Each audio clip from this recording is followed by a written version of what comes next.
All right, so here is a great team we have for you. We have a completed arts only run. So this is PT69's team, and I'll say the name later because it's, you know, it might be considered not allowed to say in the first 30 seconds. But we have an arts only run. So what this is you can only be on classes that have access to arts. So there are still staff bots, there are still damage dealers and so on. So let's go into this. So the first one, Byleth Alir, Divine Dragon. So this is a dragon instructor. Also it gives you magic and speed, which helps her doubling and one rounding. Avoid plus 30, speed plus 3. Shielding art. Shielding art plus 5 with Marth engraving. Silver Spirit art plus 5 with Lucina. Interesting. I wonder why not Flashing Fist. But I honestly, here, let's read. What does it say? Alir was just meant to damage boost and dance. Okay. But still, it's fully kitted out. When I promoted her to Divine Dragon. But her and Hortensia were about 5 levels behind the rest of the team. Okay, so this was just like a support unit. Because looking at these passives, I'm like, this doesn't look like a damage carry. And the stats, yeah, it's lacking damage for sure. All right, so here's Chloe. The Wrath immediately. Corrin engraved, Wrath, and Erica. He's meaning business here. This is no joke. This is a serious, look at it, look at the stats too. 23, 30, 38 physical attack on Flashing Fist. That's crit engraved on Erica, which gives you armor penetration, and then when you engage, you get plus 5 true damage per hit. This is gonna, like, even just Erica would kill, but this is going to overkill everything. This was probably one of his main carry units. So this is clearly really good. Now, I don't know if he allows switching to, like, Sieglinde, but you could enemy phase on that if you're allowed to. Chloe was the real MVP. Yeah, I was about to say. She started off staff botting on Griffin until Byleth. Thankfully, her growths are balanced. She could leverage her speed dex growths for crit gaming. She had to quad hit so often on Erica, was about 90 to 95% being able to heal via Blue Sky's Solar Brace, ending up healing more for my entire team on player phase. Wait a second. Wait, hold on. How does Diffuse Healer work? This is some interesting tech. Holy shit. Oh, his name is Pootie Tank 69. We're past the... Yeah, we're past the intro. Oh, when healed by a staff. When unit is healed by a staff. What does it say? If healing more. Oh, okay, I see. He's... Alright. I was hoping that this worked generically, so if she got health from Solar Brace, that it started pushing healing out. That would be so disgustingly cool, but that's not the case. Oh, that'd be so cool, though. That'd be so cool. All right, Fram. I already know Fram is really good on this. She has good, like, mixed growths, and just running Fram on Martial Master with Lunar Brace and Speed Plus, she's one-rounding things, and she's, like, one of the best Lucina units in the game by default for no investment. So honestly, it's either this or Alir on Lucina for the best thing, but Fram is also a good option. She supports with some of the best units in the game for dual support. But yeah, Lunar Brace plus, speed plus 4 Fram. Look at the speed. She's very fast. Look at the strength and magic. She can one-round a lot of things pretty easily just with Lunar Brace plus. So pretty solid build. I've run it a ton of times. It's great. All right, Ivy. So Ivy actually does have strength growth and decent base strength. So running her on this kind of makes sense too. 38 speed is respectable. And with Dragon Instruct, that's 41. Plus, Dragon Instruct gives you plus 3 damage because you get strength and magic. So you give all your dudes plus 3 damage when quadding, which is massive. But Lunar Brace plus, speed plus 5. And then Quality Time plus is very important. Obviously, between like all the Solar Brace healing and the Quality Time, you probably don't even need to heal manually often, which is very nice. So this is a pretty solid idea. All right, and then Anna. So Anna, her magic growth is really good. Her strength growth is okay. She's on Martial Master as well on Lyn.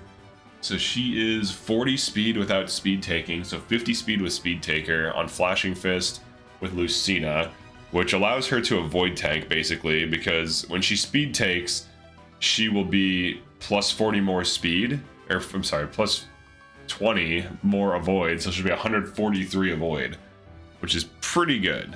That avoid tanks most things in the game. Anna was another MVP. Yeah, her strength growth isn't amazing. Makes damage lopsided with magic for arts. She really clutched things out. Lin clones could relieve pressure. Astra Storm on Shade Up breaks foes. That's interesting. So let's see. Another look at all the flashes. I mean, that's the best arts, right? All right, Lunar Brace plus, speed plus 5. So this is basically like the go-to thing for any Martial Master. This is like the best thing for them. Now with Roy, you also get more strength, which boosts your damage up. Only by like 2 though. But when you engage on Roy, you get magic and strength, which also boosts your damage even further, probably by about like 3 more. Because if you get like plus 3 to each, it's those 2 numbers divided by 2, so it's really plus 3 damage. Instead of plus 6. Or, I mean, it never would be plus 6 anyways. But speed 37, that's pretty good. Roy also gives you speed when you engage, so very useful in that way. Pandreo could thankfully second seal to Martial Master right away. Yeah, because he's already High Priest. I had him on Sigurd, but eventually his damage fell since the ratio for strength and magic wasn't good. I used Roy to damage fix him. A lot of aggressive potential to hold out and the HP gain. Activated engage also boosts stat. Yeah, so this is actually a great use case because he does lack strength, so this basically patches his strength, and then engaging on Roy patches his damage even further. All right, Hort. Okay, this is interesting. Gentility plus. Oh, this is very crazy. Gentility plus. This is literally the tankiest a unit can get, basically. Gentility plus, arm shield plus plus, resolve plus. This is all the tanking skills on a single unit. And then you have Legu's friend for taking half damage. Now, when she's engaged, she's not avoid tanking, but when she's not engaged, she is avoid tanking. 50 HP, 29 defense, 37 res. So Horde has notoriously high res, which is really good for her, actually. Then, like, the strength helps fix her damage on arts, but she's not going for damage here. She's basically like a staff bot that takes minimal damage. Gentility plus makes it so that she takes 5 less damage. Arm shield makes it so she takes 7 less damage against bows, daggers, and tomes. So against the standard weapon triangle, she's taking normal damage, but also with shielding arts, with resolve plus, with gentility, and with Legu's friend, she's super tanky. Now, would I have run something like this? This is very unique. I mean, it allows you to stall out maps, and they will attack her, and she'll take like very little damage. Let me see what he has to say about this. The tank, I wanted to try out a pure damage tank. The good news is that she performed well through endgame, even 10 or so or more levels behind the cast. I gave her most of my defense and talismans. Her natural speed and resistance made her great to plug holes single-handedly. When you combine this with Veil passive to reduce damage by 3, you end up plus 7 damage reduction from Arm Shield, plus 5 from Gentility plus 3 from Fel Protection on Tomes, Knives, Bows. Yeah,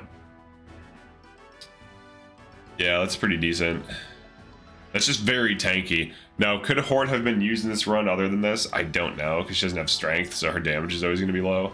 But honestly, with Lunar Brace Plus, it almost doesn't even matter. If you run Gentility Plus and Lunar Brace Plus on a fast unit, then now that's expensive to run, but it will one round, basically.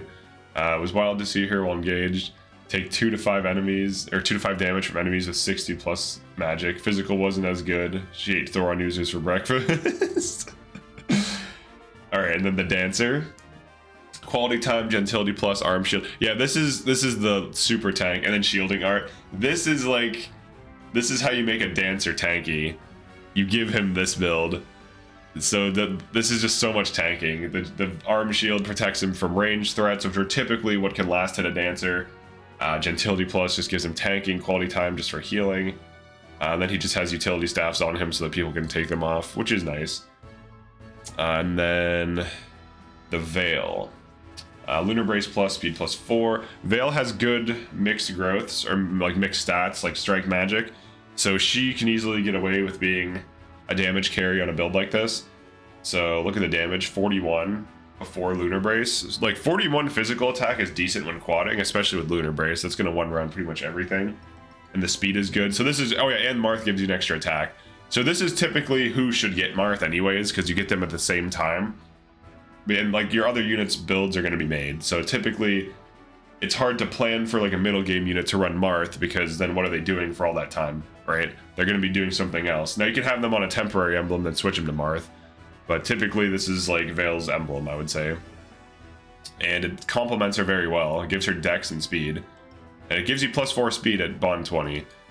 All right, let's see. The best all right, I think the best thing about this team, this type of team, is that you're forced to be aggressive, so seeing things fall into place and strategizing feels great. Not getting broken was a huge plus. Beating up Wolf Knights and Mages was an added bonus. Being able to use Diffuse Healer, save thousands on healing staff, individual unit action economy. This run encourages high uptime of every emblem, so you need them for added effects to push.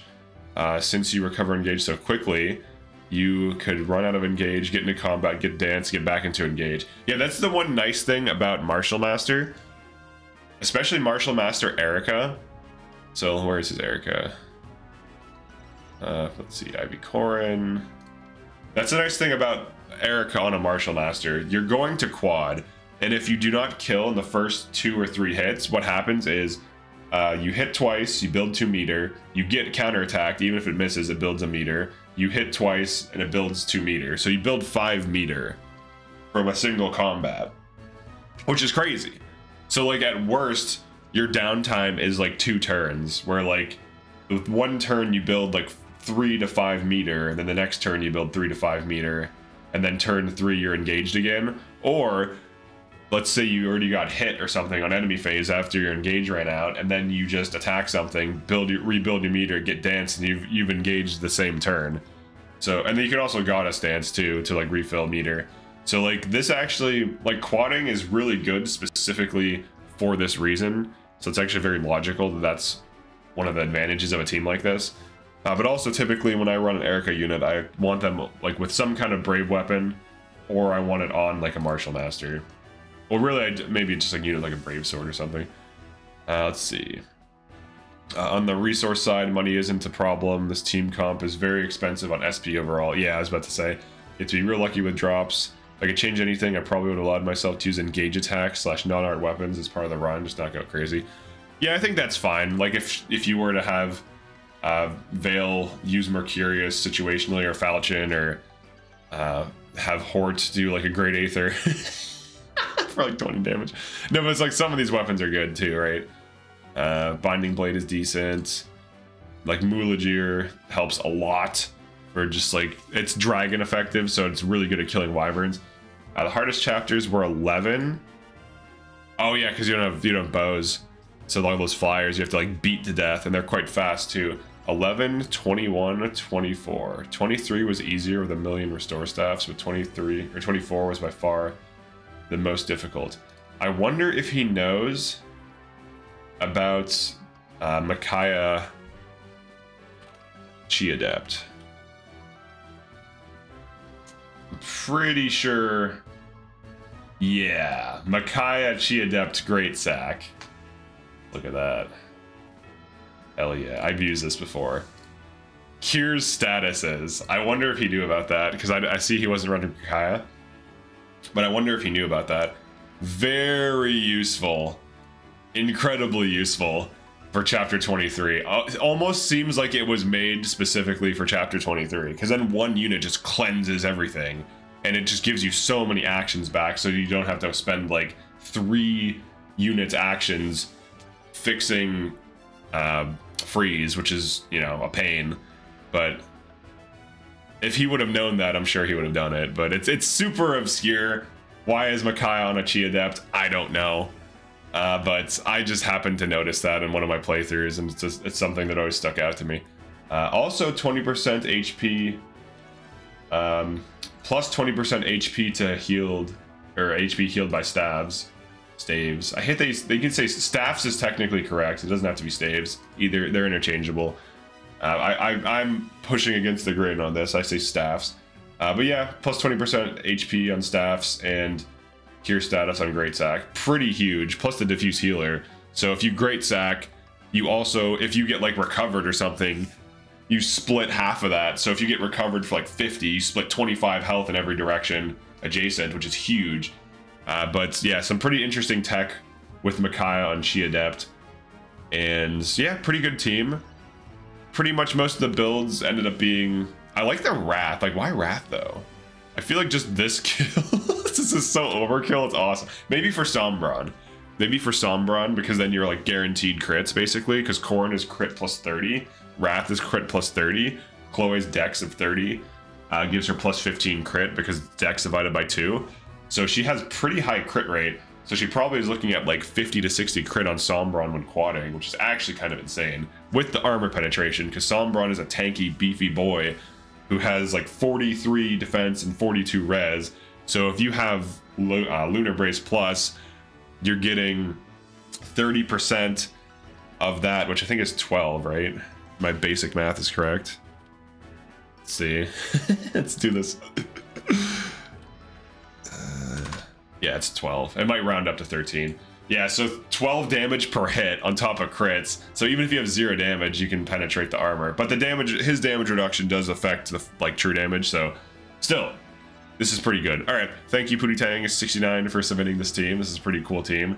If you want to submit your own team, all you have to do is become a channel member, which is different from being a subscriber.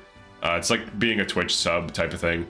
But yeah, you also get like the emotes and stuff for like streams and everything. But yeah, thanks for checking this out. Definitely like and subscribe if you enjoy these, and I'll see you next one. Peace.